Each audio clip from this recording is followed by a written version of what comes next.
Hello peeps, it's the Hillbilly Halfwit. How are you all today? And what a lovely day it is outside. So I've been doing a few things this morning and I just wanted to put a video up and I thought I'll do a sit down one at dinner time. So what we're going to talk about today, I'm going to show you a couple of friends I was drinking with the other night. Going to go through what Elon Musk has found out about spending on the BBC and Ben Goldsmith attacking farming. So it's not going to be a long one, but it's quite a good one. So, and a tale about Gareth Wyn Jones the other night. So let's get going. This content in this video is intended for comedic purposes only. The views expressed in this video are not to be taken as factual information or a representation of my personal beliefs. I'm critically reviewing the info and videos I show as examples. Now, those of you who know I went to a funeral the other day, here's a photograph I said I'd take.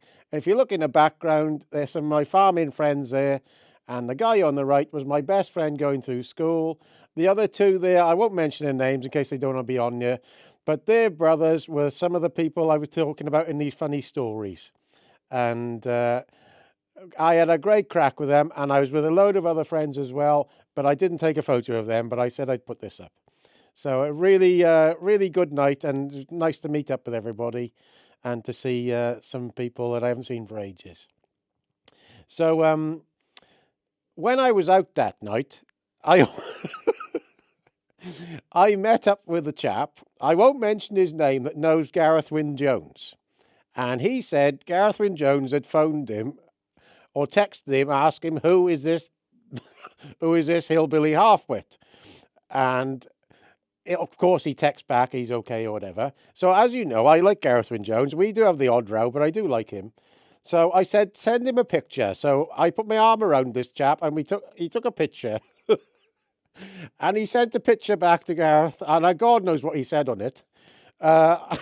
He put something abusive on there. I hope he hasn't taken it the wrong way, because I told him to say hello from me, but I don't suppose that's what he's put on there. But it made me laugh anyway. So I thought I'd put that up first. I had a cracking night anyway. Right, here we go. Now this is from Michael Caine. I've never trusted a Labour government. They always seem to think that the solution to every problem is more taxes, and that just doesn't work. Michael Caine. And when this happened years ago, I remember he left the country when I was a nipper. Lots of people left the country because they were getting taxed like, God, it was 60 or more, 70% or something it was. Unbelievably high. And I'll always say a good guy. This is a chap who's a Labour MP, one of the only ones that has stood up in Parliament and gave a good speech for farming. So Welsh Labour MP Steve Witherden, when you sit with an elderly farmer and his wife both fighting back the tears, and they say, if only I could die now, that has a profound effect. It's really is a shameful job that the Labour government are doing to farmers now, especially the ones that are stuck in this limbo where they can't change their wills and things because they're too old. Well done for him for standing up, I got to say. That was in the Farmer's Guardian. Right then. So we're talking about Welsh Labour here now. This is a reality under Welsh Labour, with millions of pounds of subsidy being paid to foreign companies to buy up Welsh farms by Welsh government, now too rolled out over Britain with dodgy carbon offset, rewilding at wind farms planned 4,000 acres of upland Britain. Now, the partnership between BlackRock and the Labour government raises crucial inquiries about the future of farming. The implication for farmers, rural communities, landscape and food qualities are huge as small family farms. Now, we all know this is right, especially in Wales here. We're having multi-millionaires who've been coddled all their lives, like Ben Goldsmith. A land use plan is an excellent and long overdue move by the government. Our most productive farmland should be used to grow food for people and little else. and our least productive landscapes, farmer-led nature recovery should be their priority. Who the hell's he? Who the hell is he to tell us what to do with our own land? This is land we own. You know, I think people need to get that in their head. The land he's talking about, 90% of it is land that the person owns, the farmer owns. Who the fuck is he to tell us what to do with our own ground? And lots of the hill areas, especially in my area, are common land.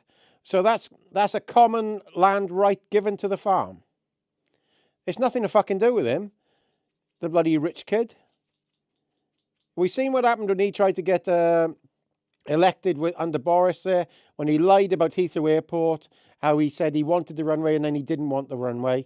And then he was using all kinds of dodgy stuff to try and get elected by calling people different names and others. So I wouldn't trust this guy as far as I can throw him. And the way he talks about the farmers who look after this great country, it makes me sick. Land use plan for England to map best areas for farming and nature. This twat is at the top of the tree regarding this. Now, this is something I found the other day, day before yesterday, I think it was. And this is Elon Musk. He's been looking at the finances in America. And basically, there's a thing, is it called USAID? I don't know a huge amount about it, but basically USAID is an organization in America that's giving millions and millions or billions of pounds away to organizations around the world, supposedly for charity. And they've been going through it, and it's been giving huge amounts to the BBC. The BBC Media Action's global team continues to deliver impact around the world amid constant change. So basically, the CIA have been funding the BBC, because this is a CIA-led USAID. They've been funding some serious stuff. They've been funding weapons given to the Taliban and all sorts. Fundraising remains challenging in an environment of shrinking overseas development aid. Consequently, in the second half of 23-24, BBC Media Action made improving our financial health a major organisation priority. Our response plan, approved by our trustees in May 2024, includes investment in buildings, our sources of unrestricted funding, and exploring more flexible sources of funding from our largest donors. So from the CIA, basically, they've had money. And lots of this was going through to brainwash us lot and our children. We are grateful to all our donors who make our work possible. Together, our donors funded the work to the value of 25.2 million, so 27.1 million in 22 to 23. And as of the 31st of March 2024, we had, it says 107, but not sure what that is. Surely that doesn't mean 107 million, does it? I don't know. 2023, 120. Yeah, it does look like it. I'm not sure if that is 107 million and 120 million. I'm not 100% sure. It's worded a bit weird. I'd say that is million myself. Institutional funders remain our largest source of support in 23-24. Our main donors included the UK FCDO, USAID, and CEDA, among others. If you look down there, look at the amount of money they're having. So, bottom right, 2,613k. So that's 2 billion, isn't it? 2,613,000. They are wording this. They're writing this down a bit weird. If you look on the top right there of that table, it said you said 2-613k. So I think that probably is 2,613,000 coming from the CIA in America. Foreign Commonwealth and Development Office on the right, 3 million. Swiss Agency for Development, nearly 1 million. Counterpart International, nearly 1 million. Global Affairs Canada, nearly 1 million. UNICEF, just over 1 million. Swedish International Development, 1.6 million. Conflict Stability and Security Fund, 1.4 million. European Commission, 1.3 million. CEDA and Swiss Agency, 1.2 million. So the European Commission are funding the BBC for 1.4 million.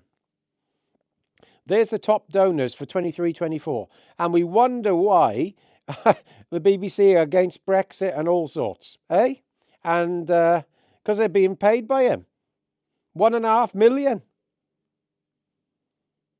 We are in 1984, people. People don't understand what's going on.